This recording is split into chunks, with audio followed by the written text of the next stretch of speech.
واصحابہ اجمعین اما بعد۔ رات نماز تراویح میں پوری سورہ اعراف کی تلاوت کی گئی۔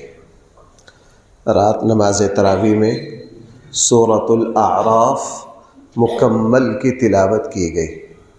اعراف کا معنی ہوتا ہے بلند جگہ۔ جنت اور جہنم کے درمیان ایک مقام ہے جس کو اعراف کہا جاتا ہے۔ اس صورت میں چونکہ اس مقام کا تذکرہ ہے، اس لیے اس صورت کو سورۃ الاعراف کہا جاتا ہے۔ جن لوگوں کی نیکیاں اور برائیاں برابر ہوگی ان کو جنت اور جہنم کے درمیان ایک مقام پر رکھا جائے گا۔ وہ وہاں سے جہنم بھی دیکھ سکیں گے، وہاں سے وہ جہنم بھی دیکھ سکیں گے، اور وہاں سے وہ جنت بھی دیکھ سکیں گے۔ ان کی نیکیاں گناہوں کے برابر ہیں۔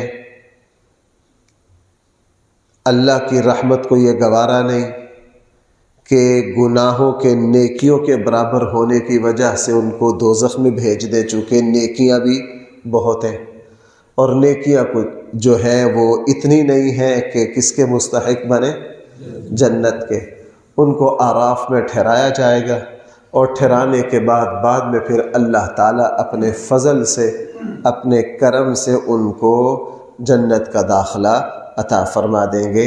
اس صورت میں ان کا تذکرہ ہے، اس لیے اس کو سورہ اعراف کہا جاتا ہے۔ سورہ اعراف کے شروع میں قرآن کریم نے ارشاد فرمایا، لوگو کل قیامت والے دن تمہارے عملوں کا تلنا بالکل سچ اور حق ہے۔ والوزن یومئذ الحق، تمہارے عمل تولے جائیں گے۔ عمل کس طرح تولے جائیں گے؟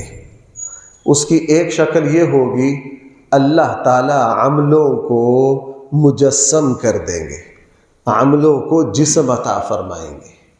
بھئی عملوں کو کیا عطا فرمائیں گے؟ جسم عطا فرمائیں گے۔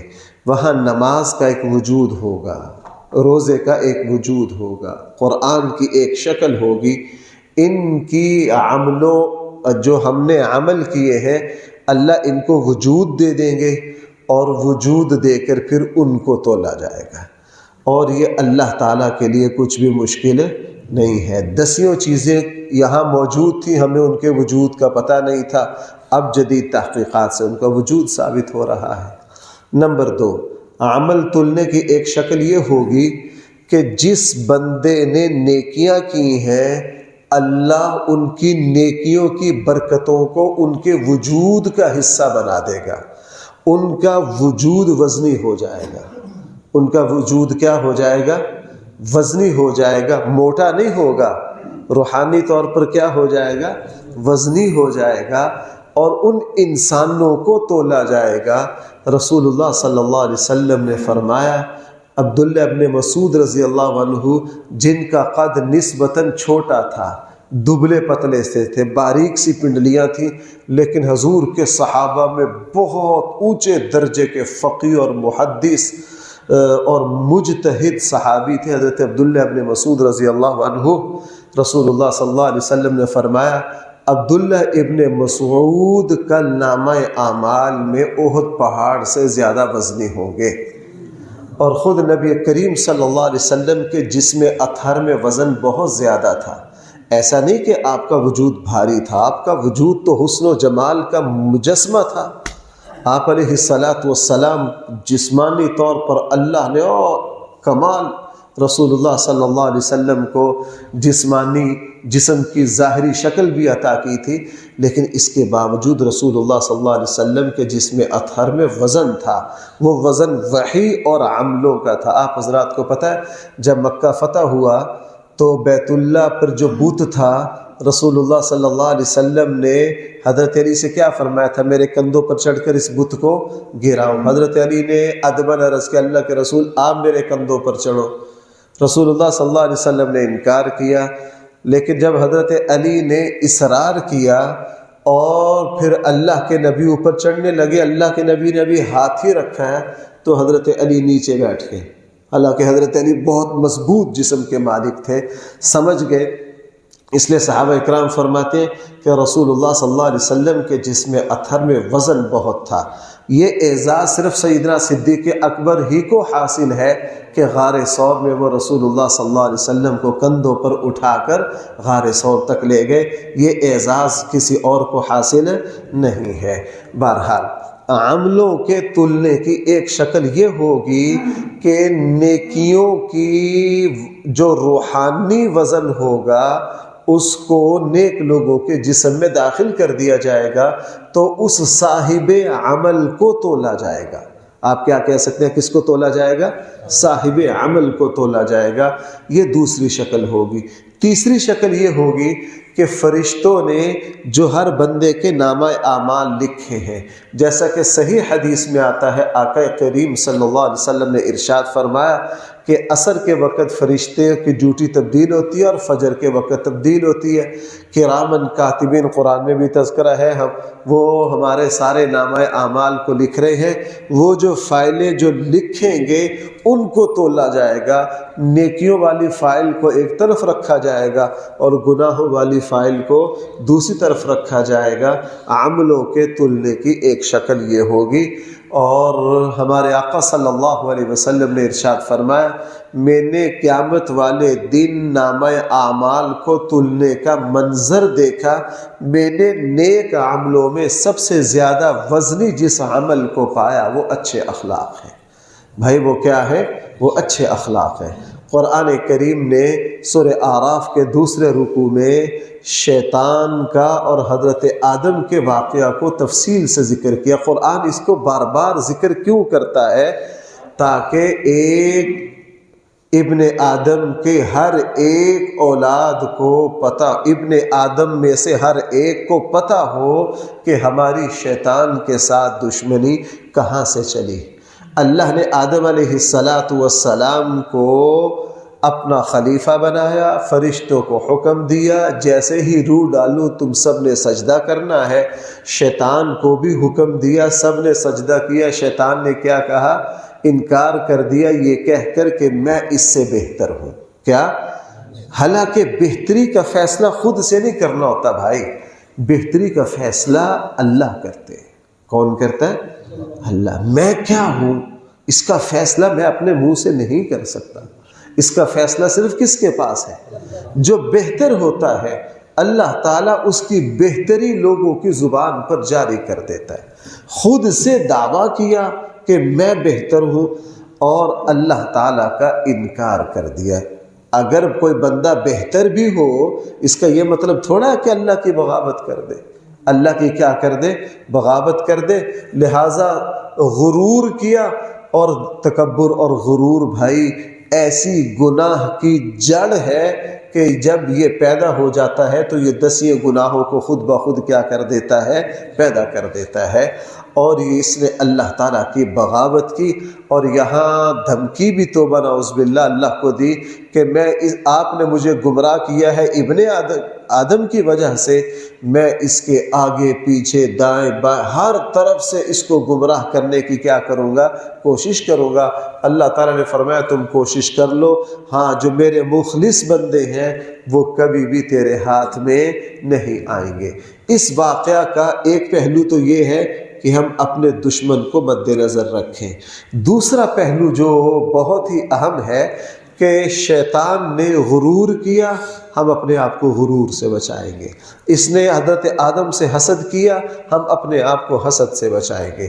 یہ گناہ کر کے ڈٹ گیا، ہم اپنے آپ کو گناہ پر اصرار سے بچائیں گے۔ گناہ پر کیا ہے؟ ہاں، گناہ پر اصرار کیا ہے؟ بندہ شیطان کی طرح اکڑ جائے، ہاں میں نے کیا ہے مجھے کوئی پرواہ نہیں، گناہ پر دلیر ہو جائے، گناہ پر جری ہو جائے، اور گناہ پر جری ہوتے ہوتے فاسق و فاجر ہو جائے، علل اعلان گناہ کرے، گناہ کو گناہ ہی نہ سمجھے، گناہ کر کے یہ کہے کہ میرا جو کرنا ہے کر لو۔ اللہ تعالیٰ ایسے گناہ کو، یہ گناہ نہیں رہا، یہ بغاوت ہو گئی، یہ سرکشی ہو گئی، اللہ تعالیٰ اس طرح کے گناہ کو ہرگز معاف نہیں فرماتے جب تک صحیح طور پر اس کی توبہ نہ کی جائے۔ ہاں، بشریت کے تحت جو گناہ ہو جائیں، بھول چوک ہو جائے اور اس کے بعد بندہ شرمندہ ہو یہ مجھ سے کیا ہو گیا، یہ جو گناہ ہے اس کو اللہ تعالیٰ ایک دن میں 1,00,000 دفعہ بھی معاف کر دیتے ہیں۔ ایک دن میں اللہ تعالیٰ 1,00,000 دفعہ بھی بھائی کیا کر دیتے ہیں، معاف کر دیتے ہیں۔ اس لیے آدم علیہ السلام نے گناہ پر اصرار نہیں کیا، گناہ ہو گیا، جیسے ہی گناہ ہو گیا تو فوراً کیا کہا، ربنا ظلمنا انفسنا۔ اللہ تعالیٰ نے صرف یہ نہیں معاف کیا بلکہ اللہ تعالیٰ نے اپنا خلیفہ بنا کر نبوت بھی حضرت آدم علیہ السلام کو عطا فرما دی۔ بہرحال قرآن کریم نے سورہ اعراف میں ایمان والوں کو حکم دیا ہے کہ ہم نے تمہارے لیے لباس اتارا ہے، تم ایسا لباس پہنو جو تمہیں زینت دے، جو تمہیں کیا دے، زینت دے، گرمی سردی سے بچائے، اور وہ لباس نیک لوگوں والا ہو۔ وہ لباس کن کا ہو؟ یعنی لباس میں تمہارے آئیڈیل جو ہیں وہ شرفاء اور نیک لوگ ہوں۔ یہ کہیں بھی حکم نہیں ہے کہ ماشاءاللہ تمہاری نوجوان نسل کا لباس وہ ہوگا جو فلمی ایکٹروں کا ہوگا، جو اداکاروں کا ہوگا اور جو کرکٹ کھیلنے والوں کا ہوگا، کھلاڑیوں کا ہوگا، نہ، فرمایا تم شرفاء والا لباس پہنو، متقیوں والا لباس پہنو جو سطر کو چھپائے اور جسم کو کیا دے، زینت دے۔ آقا کریم صلی اللہ علیہ وسلم نے اس پر 2-3 اضافے بھی فرمایا کہ مرد جو ہے وہ عورت کی مشابہت اختیار نہ کرے لباس میں، اور عورت جو ہے وہ مرد کی مشابہت اختیار نہ کرے۔ غرور کے لیے لباس نہ پہنو، مرد ریشم کا لباس نہ پہنے، ایسا لباس جو کافروں کے ساتھ خاص ہو، اپنے آپ کو ایسے لباس سے بچانا ہے۔ سورہ اعراف میں بطور خاص حکم دیا کہ جب تم نماز کے لیے آؤ اس وقت تمہارا لباس عمدہ ہو۔ ایک ہے بھائی مجبوری، ایک ہے کیا، ایک بندے کے پاس لباس ہی نہیں ہے، یا اس پر غربت ہے، پھٹا پرانا کپڑا ہے، یا وہ بیچارہ مزدور آدمی ہے، کام کاج ہے، اپنے کام کاج میں اس کے لیے بار بار لباس، وہ ایک مجبوری ہے۔ نارمل حالت میں مسلمان کو حکم یہ ہے کہ یہ اچھا لباس پہنے، یہ کیا کرے، اچھا لباس پہنے۔ میں اکثر مجھ سے دوست پوچھ لیتے ہیں، مفتی صاحب آپ اپنی مسجد میں ٹوپیاں کیوں نہیں رکھتے؟ میں ان کو درست نہیں سمجھتا۔ جو علماء رکھتے ہیں وہ غلط نہیں ہے، ان کی تحقیق یہ ہے کہ درست ہے، ان پر میری رائے کے مطابق درست نہیں ہے۔ کیوں؟ لباس ایسا ہونا چاہیے نماز کا جس لباس کو پہن کر بندہ کسی بھی عزت کی جگہ جا سکے۔ مثلا میں نے اور آپ نے جو لباس پہن رکھا ہے، ہم یہ پہن کر کہیں بھی جا سکتے ہیں، یہ ہمارا فخر کا لباس ہے۔ اور بھائی جو مسجد والی ٹوپی اور شادی والے دن کوئی پہنے گا؟ ویسے نہیں پہنے گا۔ تو ایسا لباس پہننا درست نہیں نماز میں جو بندہ دوسروں کے سامنے نہ جا سکے۔ اس لیے بھائی اللہ کی بارگاہ میں حاضر ہو رہے ہیں، کیا ہو رہے ہیں؟ اللہ کی بارگاہ میں حاضر ہو رہے ہیں۔ قرآن کریم نے ایک بات ارشاد یہ فرمائی ہے کہ جن لوگوں نے کفر کیا وہ ہرگز جنت میں نہیں جا سکتے۔ جس طرح سوئی کے نکے سے اونٹ نہیں گزر سکتا، اسی طرح جس کے پاس ایمان نہیں ہے اللہ تعالیٰ ایسے لوگوں کی کبھی بھی مغفرت نہیں فرمائیں گے۔ قرآن کریم میں سورہ اعراف میں اہل جنت اور اہل جہنم کے مکالمے کا تذکرہ کیا۔ اس میں قرآن کریم نے ایک بڑی پیاری بات ارشاد فرمائی ہے۔ اہل جنت جو ہے نا، جب وہ دوزخیوں کو پکاریں گے اور ان سے حال و احوال پوچھیں گے، پتہ کیا کہیں گے؟ کہیں گے اے اہل نار، اے دوزخیوں، ہمارے اللہ نے ہم سے جس جنت کا اور جن جن نعمتوں کا وعدہ کیا ہے، ہم نے تو 100% اللہ کے وعدے کو پا لیا، تم بتاؤ تمہارا کیا حال ہے، تم بتاؤ تمہارا کیا حال ہے۔ تو وہاں اہل جنت کی زبان پر یہ ہوگا کہ ہمارے اللہ نے ہم سے جو کچھ وعدہ کیا ہے اللہ تعالیٰ قرآن کریم جگہ جگہ کہہ رہا ہے ان اللہ لا یخلف المیعاد، اللہ تعالیٰ کبھی بھی وعدہ خلافی نہیں کرتے۔ اور اللہ تعالیٰ صحیح حدیث میں ہے کہ سارے جنتیوں کو جنت میں جانے کے بعد اللہ تعالیٰ ان سے پوچھیں گے بھی کہ بھائی جو کچھ میں نے تم سے وعدہ کیا ہے اس کو پورا کر دیا؟ اور سارے اللہ کی بارگاہ میں عرض کریں گے اللہ آپ نے ہم سے جو کچھ وعدہ کیا تھا اس کو کیا کر دیا؟ پورا کر دیا۔ قرآن کریم نے سورہ اعراف میں اللہ کو پکارنے کا، دعا کا ایک طریقہ بتایا۔ فرمایا جب تم اللہ سے دعا مانگو تو ادعوا ربکم تضرعا وخفیہ، اللہ تعالیٰ کو ایک تو خفیہ اور تنہائی کی پکار بہت پسند ہے، دوسرا تضرعا عاجزی کے ساتھ۔ کیا؟ عاجزی کے ساتھ اللہ تعالیٰ کو پکارو، عاجزی اور انکساری کے ساتھ۔ اور اسی لیے دیکھو بھائی، ویسے تو اسلام میں ظاہری بناوٹ اور ایکٹنگ اللہ کو پسند نہیں ہے، لیکن دعا کے معاملے میں رسول اللہ صلی اللہ علیہ وسلم نے فرمایا اللہ کے سامنے رو، اگر رونا نہیں آتا تو اللہ کے سامنے رونے والی شکل ہی بنا لو۔ اللہ کے سامنے بہرحال اللہ سے مانگنا عاجزی کا ہو، انکساری کا ہو۔ یہ جو طریقہ ہے نا دعا کا، ہم بعض لوگوں کو دیکھتے ہیں اور دعا منگواتے ہیں اس میں بڑی طرز لگائیں گے اور دعا کو بھی نعت خوانی بنا دیں گے۔ نہ، یہ دعا کے ادب کے خلاف ہے۔ دعا اس طرح بھائیوں ہم کم سے کم یہ بھیک مانگنے والوں سے ہی سبق سیکھ لیں، وہ چند ٹکوں کی خاطر کس طرح شکل بناتے ہیں، کون کون کس انداز سے وہ مانگتے ہیں۔ وہ تو گناہ کا کام کر رہے ہیں، ہم اپنے اللہ کے سامنے عاجزی اور انکساری سے کیوں نہیں مانگتے؟ قرآن کریم نے اس کے بعد حضرت نوح علیہ السلام کا تذکرہ کیا۔ یہ وہ عظیم الشان پیغمبر ہیں جنہوں نے لمبا عرصہ اپنی قوم کو اللہ کی طرف بلایا، لیکن ان کی قوم نے ان کی ایک نہ سنی اور اللہ تعالیٰ کی طرف سے عذاب آیا۔ پھر قرآن کریم نے قوم عاد کا تذکرہ کیا ہے، قوم سمود کا تذکرہ کیا ہے۔ یہ دونوں قومیں جسمانی طور پر بھی بہت ڈیل ڈول کی مالک تھی، اللہ نے ان کو کاروباری اور معیشت کے اعتبار سے بھی بہت مضبوط بنایا تھا، اور اللہ کے نبیوں نے ان کو سمجھایا۔ یہ بھی اپنے طاقت کے نشے میں آ گئے۔ کس کے نشے میں؟ بھائی ذرا ایک بات یاد رکھنا، اپنے کاروباری گھمنڈ، اپنی معیشت کے تکڑا ہونے کا غرور اور جسمانی طور پر مضبوط ہونے کا غرور ان کو لے ڈوبا۔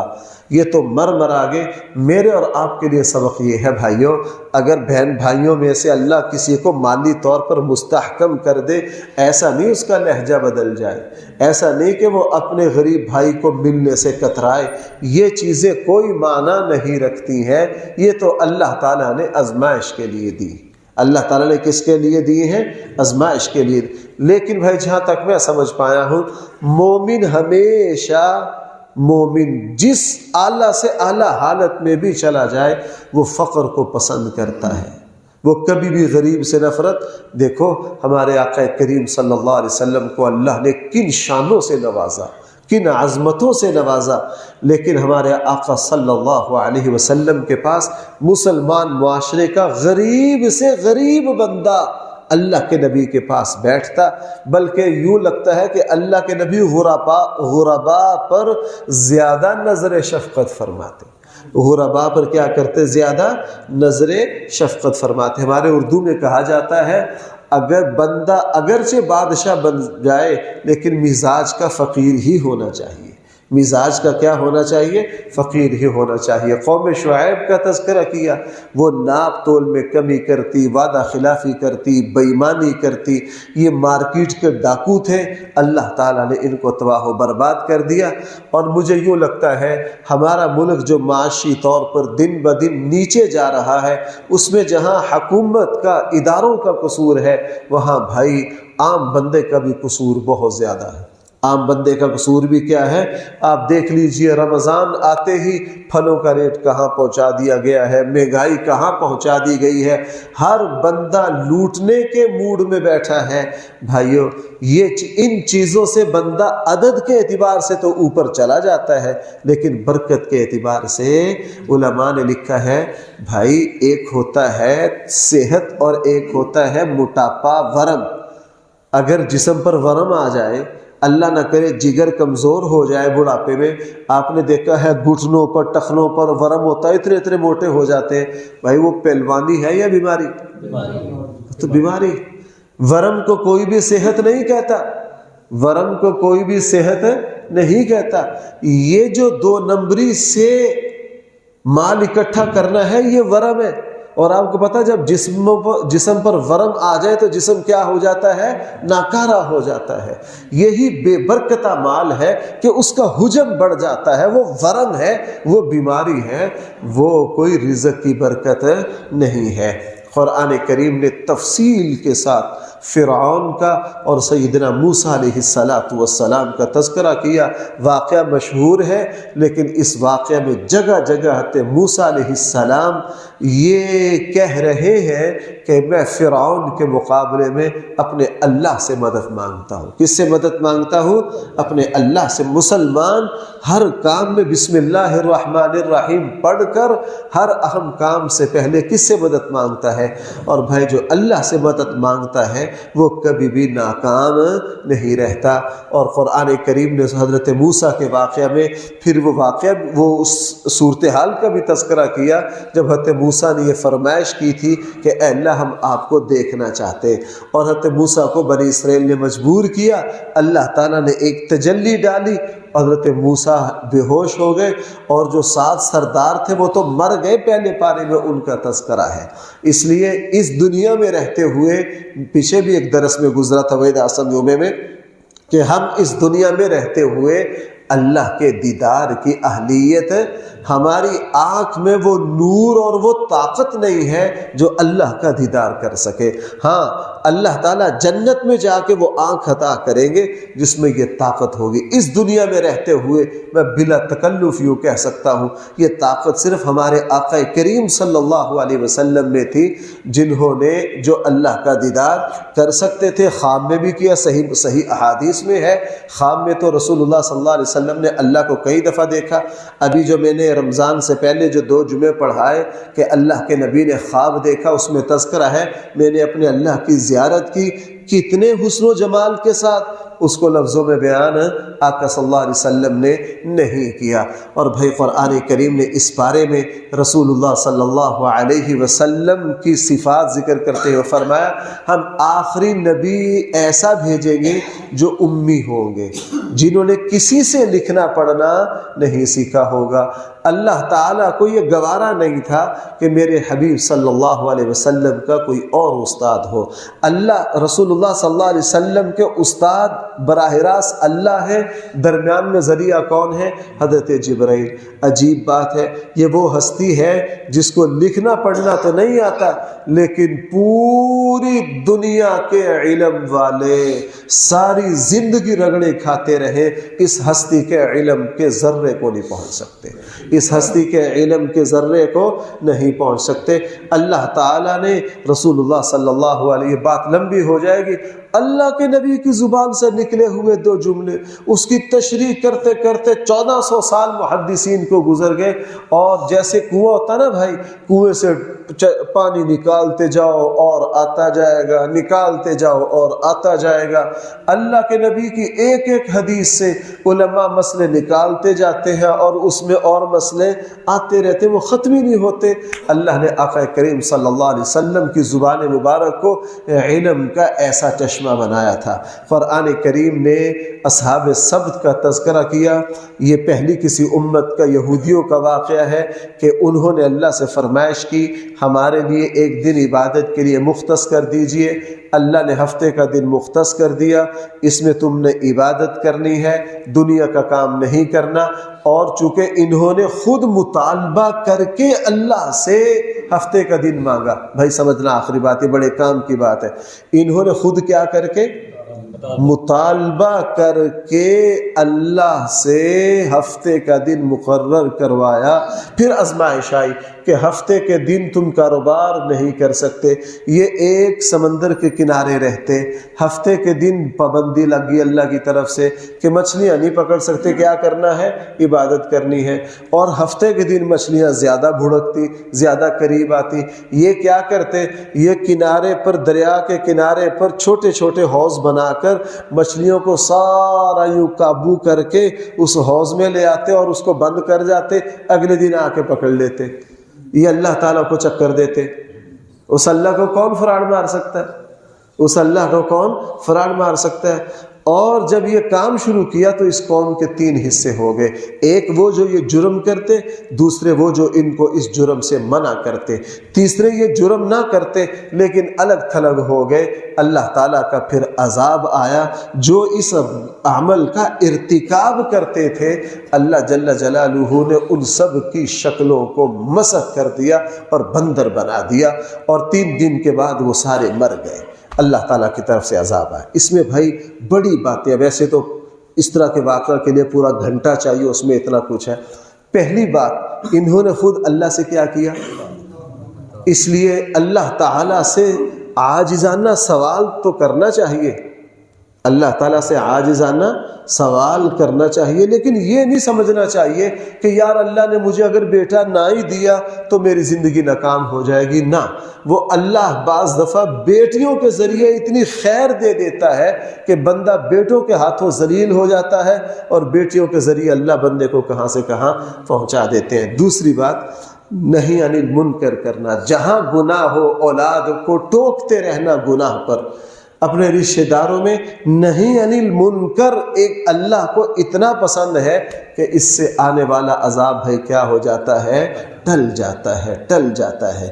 اس لیے اپنے بندہ گناہ کو گناہ سمجھتا رہے، اس وقت تک بچت ہے، اور بیڑا غرق وہاں سے ہوتا ہے جب بندہ گناہ کو گناہ نہ سمجھے۔ اور بھائی قرآن کریم نے آخر میں 2-3 چھوٹی چھوٹی باتیں رہ گئیں۔ ایک بات یہ ارشاد فرمائی ہے، اور میں جب بھی اس آیت پر پہنچتا ہوں میں اس کو بہت کھول کر بیان کرتا ہوں، چونکہ خود مجھے اس آیت سے بہت، قرآن کریم نے ارشاد فرمایا کچھ لوگ ایسے ہیں جب اللہ ان سے ناراض ہوتے ہیں تو اللہ تعالیٰ ان کے اوپر دنیا کی فراوانی کر دیتے ہیں، وہ دنیا کی فراوانی کو اللہ کا انعام سمجھ رہے ہوتے ہیں، حالانکہ سنستدرجہم ان کے ساتھ استدراج ہو رہا ہوتا ہے۔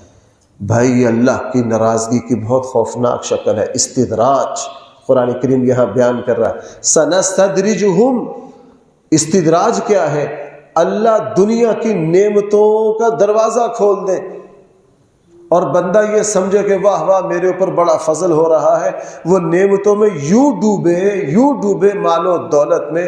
اس لیے آگے سورہ زخرف میں میں اکثر ذکر کرتا ہوں، کافروں کے ساتھ استدراج ہوتا ہے، اللہ کافروں کو دنیاوی مال و دولت بہت زیادہ دیتا ہے۔ اس لیے میرے بھائیوں، جس بندے کو دیکھو نا کہ جس طرح اس کا گناہ اور نافرمانی بڑھ رہی ہے، اس کا مال و دولت بڑھ رہا ہے، وہ انتہائی خطرے۔ بھائی مرغی جب سارا دن پانی پیتی رہے تو وہ کون سی بیماری ہوتی ہے؟ مجھے تو نام نہیں آتا اس کا۔ جب جانور زیادہ پانی، ہر وقت پانی پیے جا رہا ہے، ہاں، تو وہ اس کے لیے موت ہوتی ہے کہ نہیں؟ وہ اس کے لیے موت ہوتی ہے۔ ساون کے دنوں میں بارش ہوگی، کیڑے مکوڑے کے پر نکلیں گے کہ نہیں؟ کیڑے مکوڑے کا پر نکلنا کیا ہے؟ اس کی موت ہے، اس کی موت۔ بالکل یہی معاملہ، جس شخص کو دیکھو جیسے جیسے اس کی نافرمانی بڑھ رہی ہے، اس کے اوپر مال و دولت کی بارش ہو رہی ہے، سمجھ لیجئے یہ پر نکل رہے ہیں، سمجھ لیجئے کیا ہے؟